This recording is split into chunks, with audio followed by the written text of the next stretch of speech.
Appreciate y'all for being back and choosing to be out here. It's always so encouraging to see everybody, and I really appreciate you. And I know we have several who watch online and who do the distance to drive tonight, so we appreciate you for joining us as well. I know we've got some sickness going on, so it's always good whenever we can be gathered together, but understand there are sometimes things that prevent that from happening. We're on a series where we're looking at how to deal with practical issues, and really we're looking at biblical solutions to earthly problems and handling life's problems. And you know, the kicker and the trend has been, as I've gone through these lessons, we've kind of spent the morning talking about the problem, and then the evening service talking about the solution. And so hopefully you've been able to hear both parts, because if you're just hearing the first part where we're just talking about the problem, I think that's maybe one of the most discouraging things. People is like, yeah, I've got a problem, but how do we get past that? And this morning we talked about a topic that is probably near and dear to all of us, which is the problem of anger. And I think it ended up being a very specific lesson this morning, as I think there's so much more to anger than just generic things and the things that you and I struggle with. And so tonight we're going to talk about the last half and the most important half of the lesson, which is going to be overcoming anger. And we think about it from the perspective of a man, and I say as a man who brings it home, and all of us struggle with it in unique ways. And I think with the way we see the world,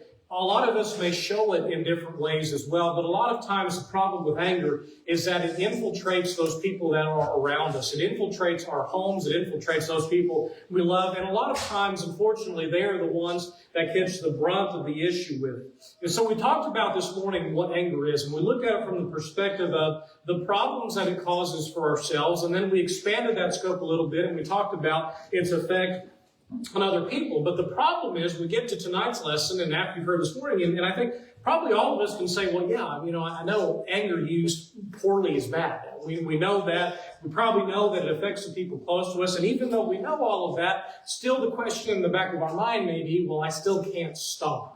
And so we're looking at what exactly can we do. And maybe you promised yourself 100 times that was the last time, or I won't do it again, or, I won't make that slip again. And then one random Tuesday night happens, and maybe you're back there again. Maybe you've gone back to that same thing you wanted to avoid. And so the question for you and I is, because we know anger is bad, and we don't really need to know that, or I say anger misused is bad, but really the question for us is why do I keep going down that road if I know it's something that's not good for me?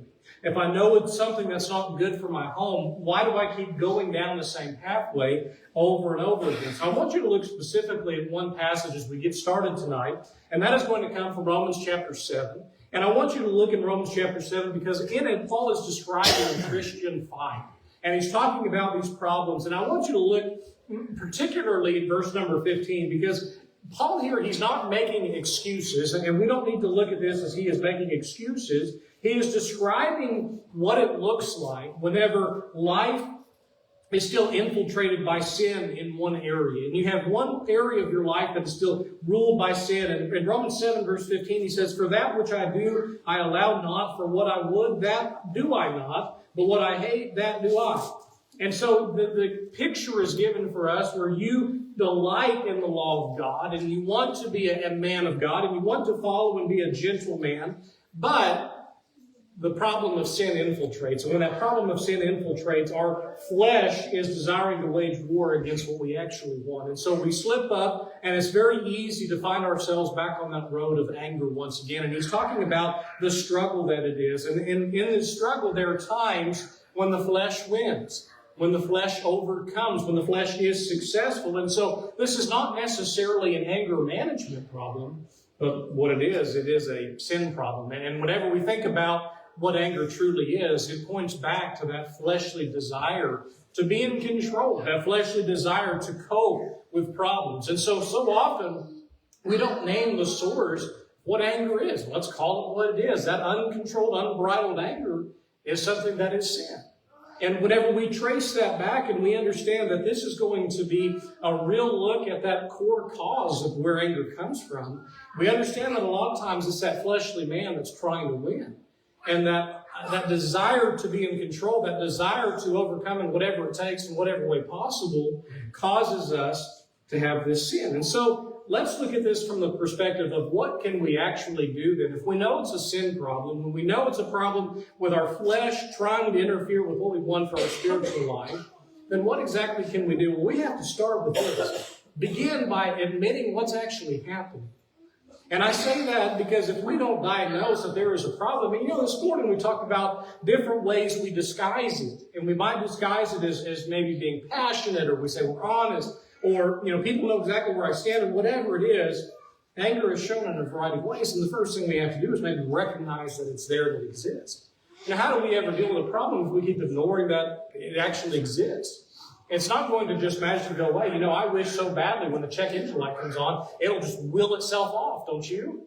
But a lot of times you keep letting it go on and on and on, and it doesn't fix the problem, it makes it worse. And so that's the same idea with sin. And it's the same idea with anger. We might will it and want it to go away. The problem with it is we're not going to white knuckle our way through it, and it's just going to go out of us. So admit first and foremost, it's actually happening. What's going on there? And here's what's something that we don't really hear a lot, but there's a reality, is that anger usually doesn't come from nowhere. It usually doesn't come from randomness. Usually it's built up before we ever walk through the door or are confronted with a problem. And the problem with that is you're carrying this load, and maybe it may be responsibility that nobody is sharing, or maybe you're one that you've got a body that's tired, your mind's been going all day and all night and all week, and you're stressed and you're struggling and you're wound up. And so whenever you go in, and a lot of times it's taken out in the home, we kind of lash out. And it may be because of all those other things. And finally, those people don't necessarily be the ones that set it off, but they're in the blast radius of whenever we finally have more than we can handle. And so we have to admit and look back at what the actual problem is. And I want you to look at Psalm 37 with me. Psalm 37, because it's talking about dealing with it and understanding what this anger that comes out of seemingly nowhere, that's not actually the case, that it actually comes from something else. And Psalm 37, and more particular there in verse number 8, it says, to cease from anger and forsake wrath, fret not thyself in any wise to do evil. Now, a lot of times we'll preach the first half, and that's very important, and it goes hand in hand with the second part of that verse, and we think, of course, we need to cease from anger. Of course, we need to forsake. That means leave behind wrath.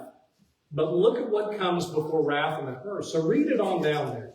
Whenever you think about forsaking wrath, whenever you continue reading in context of that verse, in context of Psalm 37, look at that word fret.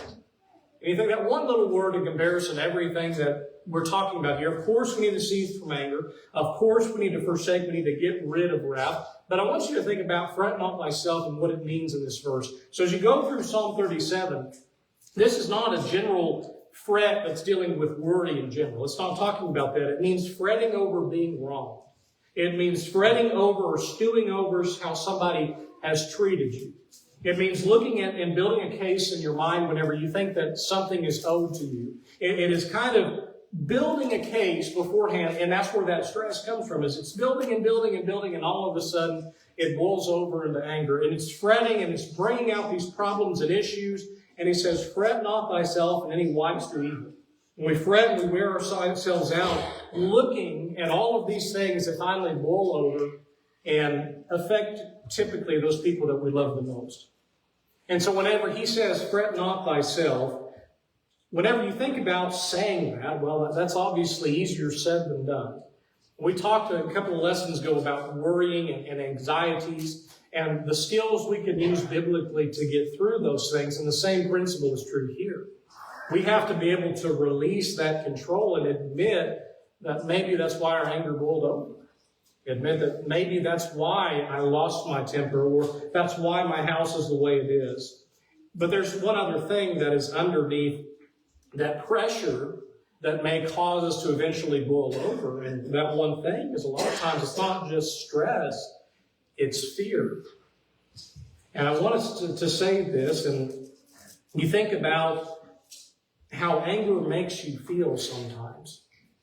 Here's a truth that maybe we fail to admit to ourselves, but anger is something that probably feels good.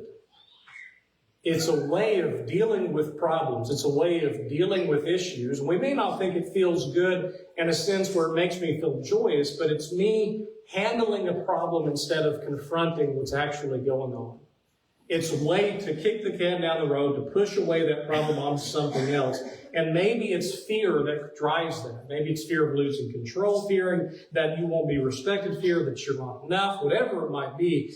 Fear looks weak. And so instead of looking weak and thinking that that looks weak, to admit what's actually going on, we instead give it over and give it up to anger.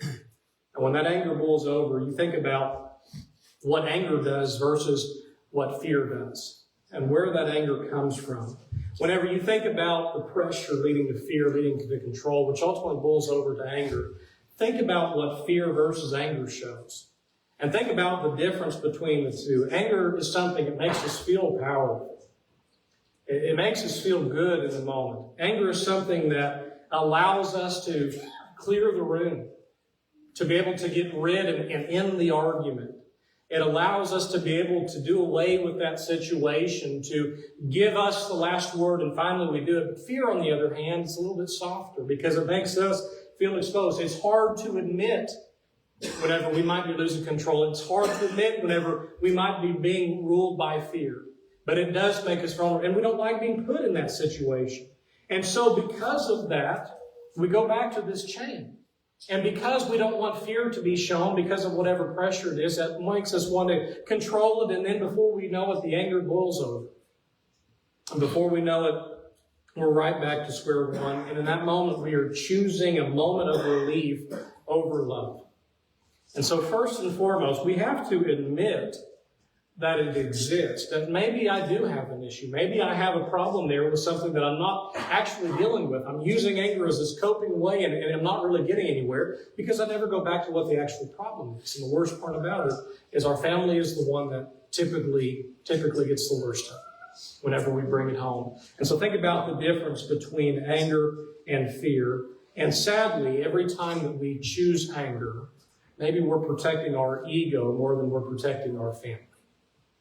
And that's a hard thing to admit. It's a hard thing to say. But the reality is, whenever we choose that and we choose anger, we are kind of forgetting where we are at in the place where we should be. Whenever you think about control and wanting to be in control, Colossians chapter 1, verse 17 says, "And he is before all things, and by all things consist." Remember that control, we said, that a lot of time leads us over to anger. And it leads us towards slipping up. And it leads us towards that powerful feeling we might have whenever anger is exposed. And so we may stop for a second and realize, listen, we're not the glue of the house. And we don't have to be in control of everything. We just have to make sure we're doing what we can and we're turning it over to Christ. So a hard answer for us and a hard question to answer is, do I want to win in this moment? Do I want to end the argument to be the last word, or do I want to keep my family? Because maybe we're doing one or the other.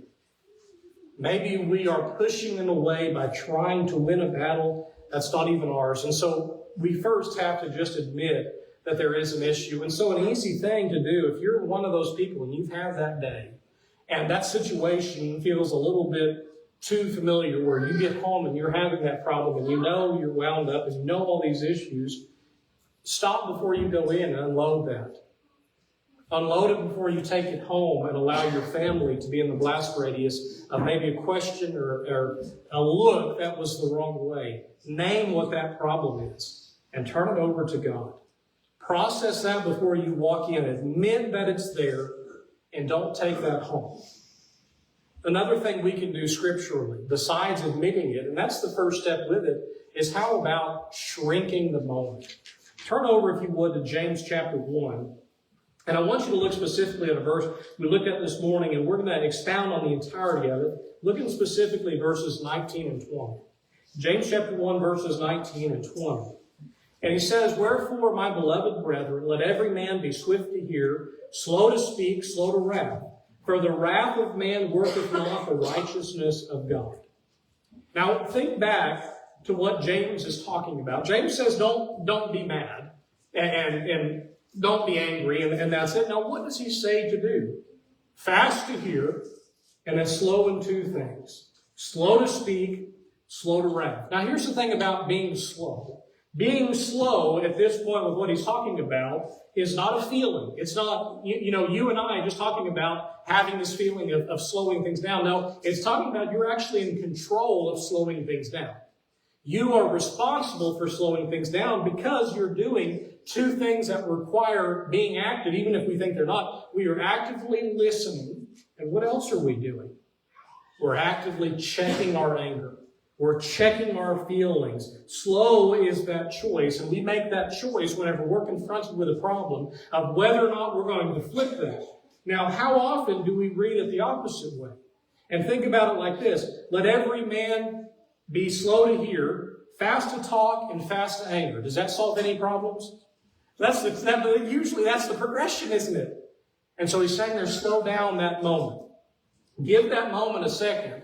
Let it breathe before you just jump on a situation, before you just allow yourself to respond back. Slow down for a second and process it.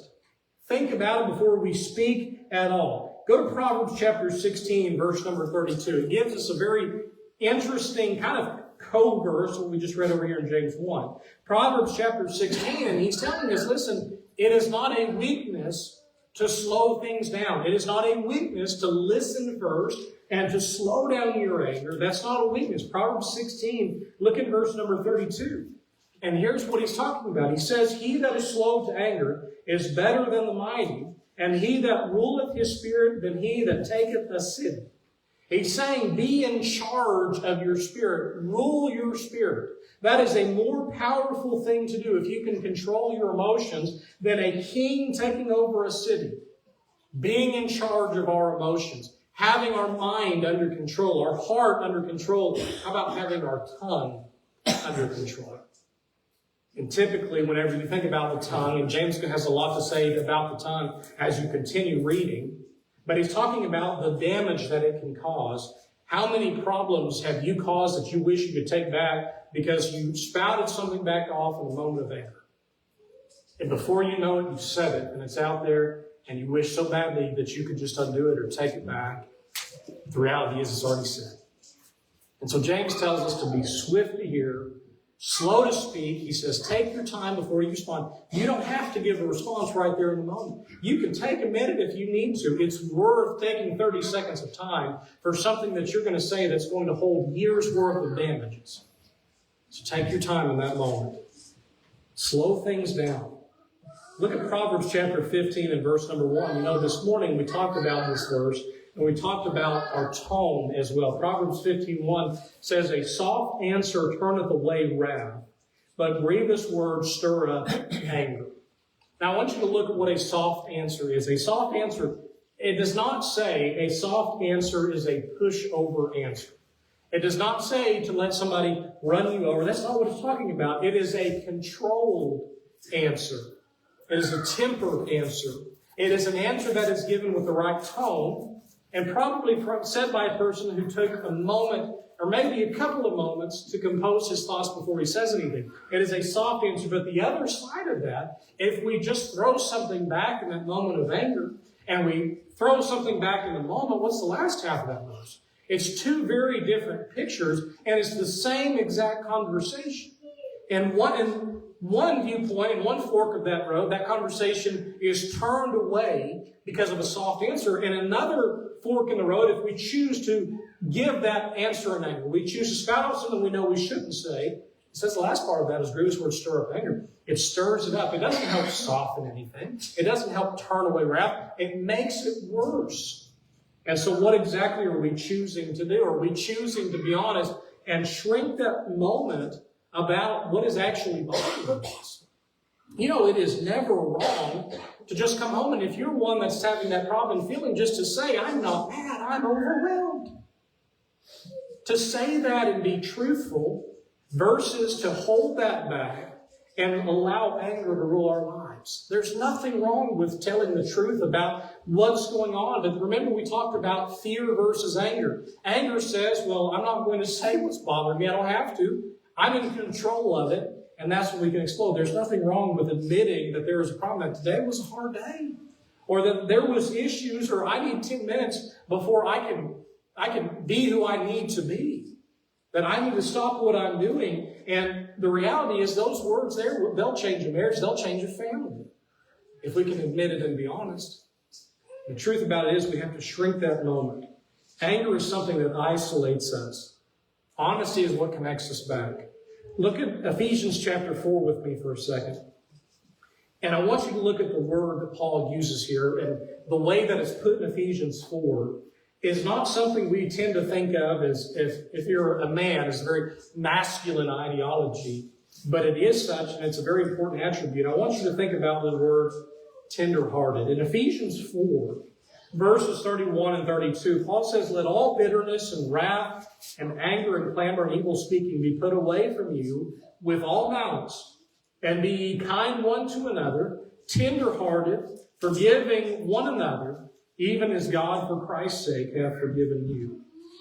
When he says what it means to be tenderhearted, that word is not there by accident. It's not there because he slipped up. It's there on purpose, and it means that you're willing to actually show what's going on. You're willing to actually be truthful about what is going on. And you're able to tell the truth about these things. You know, the world says that real men don't show weakness, but God says real men are tenderhearted. That is an attribute that all of us should strive for, to be able to be tenderhearted. And it takes more strength to be tenderhearted than anger ever conjured up. Because it means to be in control of our mind. It means to be in control of our words. And then finally, one last thing this evening. We consider one other thing we can do to overcome anger, and that is repair faster than you rupture. And what that means is you will fail at times to keep your anger in check, especially if you have a problem that you're struggling with. And especially if you're one that maybe has been dealing with it for some time. And so don't think we can go home tonight, well, listen to preacher's words, I can, white knuckle my way through it and I'll be better. These are all things that we have to try to put in practice every day. And the reality with that is that we'll probably go back and we may slip up again. But what we need to do is apologize and reset, fix the problem instead of letting it suffer and allowing it to boil over again. 2 sentences, that's all it takes. These 2 sentences. I was wrong. Will you forgive me? 2 sentences that, are those in any husband's vocabulary? Maybe not. Maybe we struggle with it. Wives, same question. Maybe it's hard to admit, and it's hard to be honest. But you see, we wonder where anger comes from. It comes from being one of these 2 things and not willing to admit it. When we think about what it means to be tender-hearted, and you notice that whenever you have the idea of what turning away wrath looks like, you'll notice it's always done under control. It's always done honesty. And remember what Colossians 2 verse number 14 said. We talked about it this morning. Colossians 2 verse number 14 says, blotting out the handwriting of ordinances that was against us, which was contrary to us, and took it out of the way, nailing it to his cross. Remember, we think about that handwriting ordinance, that ledger book, that book of records that was kept against us, that prevented us from being close to God. It kept us and interfered with it. If we had a ledger against us and God took that away, then what are we doing? Carrying around that ledger and trying to collect from others. What are we doing putting ourselves in that same situation and trying to allow ourselves to think we're owed something? Whenever God canceled our debt, what are we doing with everybody else that we perceive has a debt to us? One of the best quotes I ever heard was that your father don't need a father who's never wrong. They need a father who knows what to do when he is. And the reality of that sinks in quite well. We don't have to be perfect, but we do have to be in control of our mind, in control of our anger. And one of the scariest things that I've ever heard in growing up, and I think this is scary, it's true, is that 30 seconds can cost you years. And saying something that you slip out in a moment, and all of a sudden, years from now, that wound will still be there. Real strength is absorbing the pressure without transferring it over. It's not lashing out on those people we love. Think about how many things we wish we could just go back and not say. Or go back and say it differently. So I think whenever we talk about anger, we look at anger, I don't think we bring anger home, and I don't think a lot of us deal with anger because we're evil. I don't think that's necessarily the truth. We may bring it home because it works.